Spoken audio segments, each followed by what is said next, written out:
Sophie was a 25-year-old woman who lived in a small town. She worked as a waitress in a local restaurant. Although she enjoyed her work and loved the people she met, Sophie always dreamed of a better life. She wanted more than just a regular job. She longed for adventure, to travel the world and not to worry about money. But the problem was, she didn't have enough money to make her dreams come true. Her family was not very wealthy. Sophie's parents were kind, hard-working people, but they couldn't offer her much. Her younger brother, Jack, was still in school and couldn't help. Sophie loved her family deeply, and they were always supportive. But they couldn't give her the kind of life she wanted. It was clear to her that if she wanted to change her life, she would have to find a way on her own. One day, while she was working at the restaurant, Sophie met a man named Richard Brooks. He was about 45 years old, tall, and very well dressed. He came to the restaurant often and always sat at the same table. At first, Sophie noticed him only because he was a regular customer. But soon she realized that he was interested in her. Richard was charming and had an air of confidence that made him stand out from the others. He would always smile at her and talk to her during his visits. At first, Sophie didn't think much of it. But then Richard started to invite her to dinners outside of the restaurant. He took her to fancy places and showed her a life she had only seen in movies. He would shower her with compliments, always telling her how special she was. Sophie felt flattered by his attention, and she began to look forward to their time together. The more they talked, the more she realized how different his life was from hers. He had money, power, and a lot of influence. He seemed to have everything that Sophie wanted. Richard was a businessman who owned several companies in the town. People respected him, and he always seemed to know the right people. Sophie enjoyed spending time with him, but the problem was, she wasn't sure whether she was in love with him or just attracted to his wealth and lifestyle. She was confused. She had never known anyone like him before, and part of her wanted to stay with him just to experience that glamorous life. Soon, Richard began to tell Sophie that he wanted to help her achieve her dreams. He promised her a life of luxury. He offered to take her on trips around the world, buy her whatever she wanted, and provide for all her needs. Sophie was tempted. It sounded too good to be true, and part of her thought it was exactly what she had always wanted. But as much as she was excited by his offers, she also felt guilty. She knew deep down that she wasn't falling in love with him for the right reasons. She was only interested in his money. Sophie's family, especially her parents, were worried when they learned about her relationship with Richard. They didn't trust him. They felt that Richard was using Sophie, not because he loved her, but because he wanted to control her. They advised her to be careful. They reminded her that love was not supposed to come with conditions, and that money couldn't buy happiness.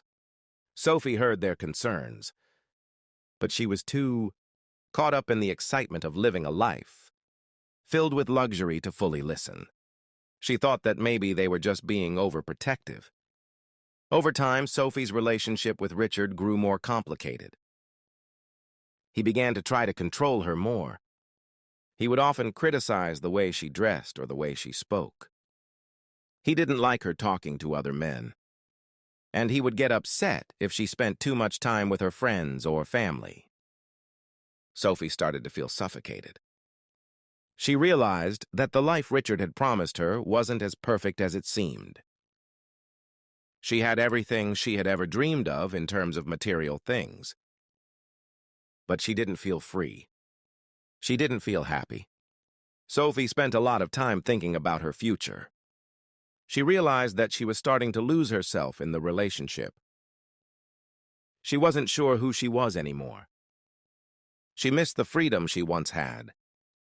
She missed feeling independent. It wasn't the luxury that made her happy. It was the control that Richard had over her life that made her feel trapped. Sophie knew that she had to make a choice. She had to decide if she wanted to continue down this path or find a way to live her life on her own terms. One evening, after a particularly difficult conversation with Richard, Sophie decided to talk to her parents. She needed advice. She wanted to know if she was making a mistake. She told them everything about Richard, how he made her feel, and how she was struggling with her feelings. Her parents listened carefully and told her that they loved her no matter what decision she made. They told her that she had the strength to make her own choices and that she deserved to be happy, not controlled. Sophie realized that they were right. She didn't want to live a life where she was controlled by anyone, no matter how wealthy or powerful they were. The next day, Sophie made the difficult decision to end things with Richard. She told him that she couldn't continue their relationship because she wanted to be free. Richard was angry. He yelled at her, accusing her of being ungrateful. He reminded her of all the things he had done for her, the gifts, the trips, and the lifestyle he had provided. But Sophie stood firm. She told him that she appreciated everything he had done, but she needed to find herself. She needed to live a life that was true to her. After the breakup, Sophie felt a mix of emotions. She felt sad and scared, but she also felt relieved. She knew that breaking up with Richard was the right decision. She had chosen her independence over material wealth. It wasn't easy. Sophie had to work harder than ever before to support herself, but she felt free. She didn't have the luxury she once had, but she was building a life on her own terms. Sophie's journey was not easy, but it was rewarding. She started saving money and used it to travel. She visited places she had always dreamed of. Along the way, she learned more about herself. She discovered that happiness wasn't about the things she owned or the life someone else could offer her. Happiness came from living in a way that felt true to herself. She found peace in knowing that she had made the right decision for her life. In the end, Sophie's story was one of growth and self-discovery. She learned that love, freedom, and happiness were more important than wealth. She found a new sense of purpose and independence. Her journey was tough, but it taught her valuable lessons. Sophie now understood that no amount of money could ever replace the feeling of living a life that was truly her own.